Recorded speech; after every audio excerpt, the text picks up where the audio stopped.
আল্লাহ পাক রব্বুল আলামিন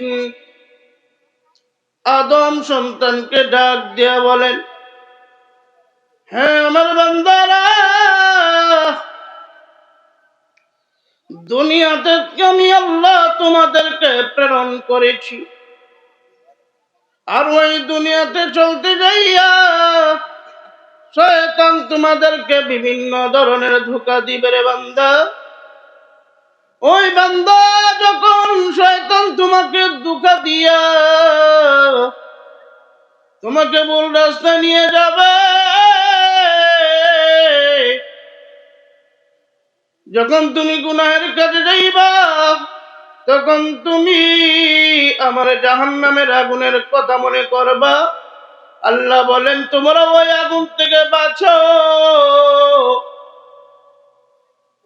যে আগুনের লাকড়ি হবে মানুষ এবং পাথর।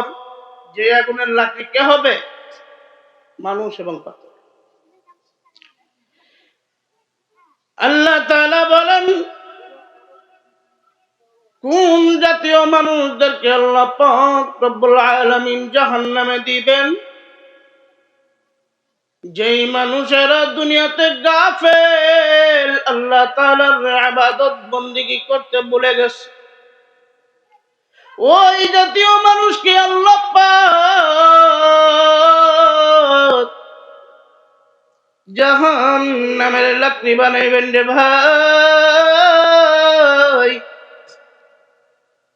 আল্লাহ পাক রব্বুল আলামিন সূরাতুল আরাফ 179 নম্বর আয়াতে ফরমান, ওয়ালাকাদ যারানা লিজাহান্নামা কাসীরাম মিনাল জিন্নি ওয়াল ইনস।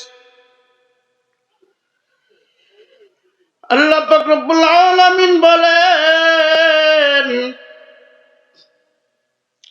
আমি অবশ্যই বহু জিন ও মানুষকে জাহান্নামের জন্য সৃষ্টি করেছি। লাহুম কুলুবুল লা ইয়াফকাহুনা বিহা,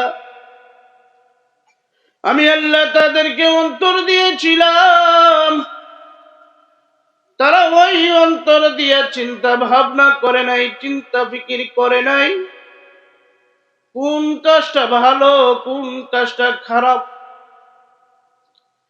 অনেক কাজ আমরা করি নেকের কাজ মনে করিয়া, কিন্তু আমরা তো জানি না, আমরা তো বুঝি না ওই কাজটা ভালো না ওই কাজটা খারাপ। আমরা বুঝি। অনেক সময় শয়তান নেক সুরতের ধোঁকা দেয়, নেক সুরতের ধোঁকা। আমার অন্তর বলে ওই কাজটা করলে সওয়াব হবে, অথচ ওই কাজটা করলে গুনাহ হবে। নেক সুরতের ধোঁকা। আল্লাহ বলেন, ওই অন্তর আমি দিয়েছি, ওই কলব আমি বান্দাকে দিয়েছি চিন্তা ফিকির করার জন্য। ওই বান্দা ওই কলব দিয়া চিন্তা ফিকির করে নাই।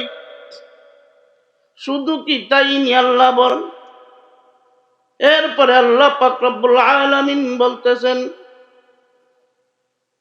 ওয়ালাহুম আযানুন লা ইয়াসমাউনা বিহা। আল্লাহ পাক রব্বুল আলামিন বলেন,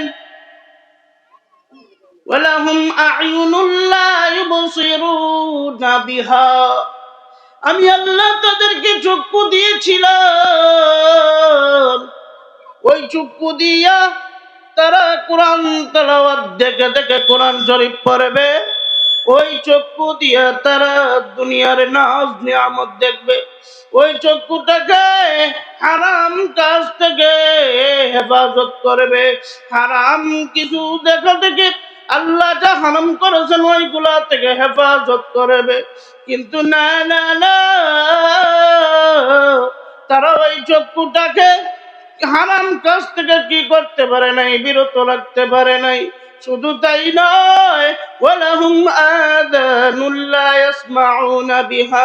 আমি আল্লাহ তাদেরকে কান দিয়েছিলাম,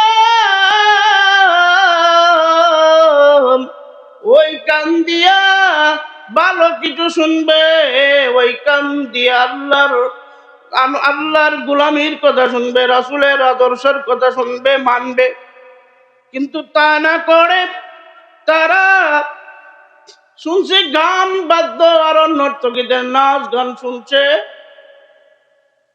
আল্লাহ পাক রব্বুল আলামিন বলেন, উলাইকা কাল আনআমি বাল হুম আযাল উলাইকা হুমুল গাফিলুন। আল্লাহ পাক রব্বুল আলামিন বলেন, তারাই হইল গাফিল, তারাই হইল কি নিকৃষ্ট। লাহুম, আল্লাহ পাক রব্বুল আলামিন বলেন, উলাইকা কাল আনআম, তারাই হইল চতুষ্পদ জন্তুর মতো। চতুষ্পদ জন্তু বলতে আমরা বুঝি কুকুর, শূকর আরো ইত্যাদি অনেক কিছু। আল্লাহ কুত্তার সঙ্গে মানুষের তুলনা করেছেন, অথচ আরেক আয়াতে শুরুতে এক আয়াত পড়েছিলাম, ওয়ালাকাদ কাররামনা বানি আদম। আল্লাহ মানুষকে সম্মানিত করেছেন। ওই আয়াতে আল্লাহ পাক রব্বুল আলামিন বলেন, তারা কুত্তার মতো। এর মতো কুত্তার মতো, কাল আনআম, চতুষ্পদ জানোয়ার। শুধু কি তাই? চতুষ্পদ জানোয়ার নয়, বাল হুম আদল, তার চেয়ে আরো নিকৃষ্ট, তার চেয়ে আরো বিভ্রান্ত, তার থেকে আরো অধম। চতুষ্পদ জন্তু তো বলছে, কুত্তার মতো তো বলছে, এটা একটা ভালোই ছিল।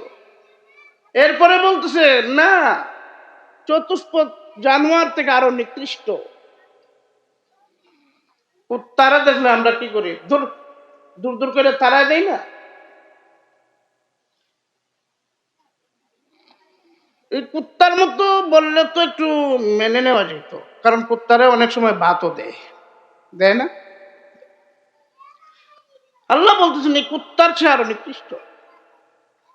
উলাইকা হুমুল গাফিলুন, তারাই হইল গাফেল, তারাই হইল গাফেল। عن ابي هريره رضي الله تعالى عنه قال قال رسول الله صلى الله عليه وسلم الا ان في الجسد لمضغه اذا صلحت صلح الجسد كله واذا فسد الجسد كله الا وهي القلب। আল্লাহর নবী ফরমান, মানুষের শরীরে একটি গোশতের টুকরা আছে, ওই গোশতের টুকরাটা যদি ভালো থাকে, সুস্থ থাকে, সারাটা শরীর সুস্থ থাকে। আর ওই গোশতের টুকরাটা যদি অসুস্থ হয়ে যায়, সারাটা শরীর অসুস্থ হয়ে যায়। আল্লাহর নবী বলেন, জেনে রাখো এটার নাম হলো কলব। এটার নাম কি? কলব। ওই কলব যদি আপনার কি থাকে? সুস্থ থাকে, তাহলে আপনিও সুস্থ। আর যদি কলব অসুস্থ থাকে, তাহলে আপনিও অসুস্থ। কারণ মানুষের অন্তর যখন মারা যায়, তখন সে কোনো কিছু চিন্তা ফিকির করে না।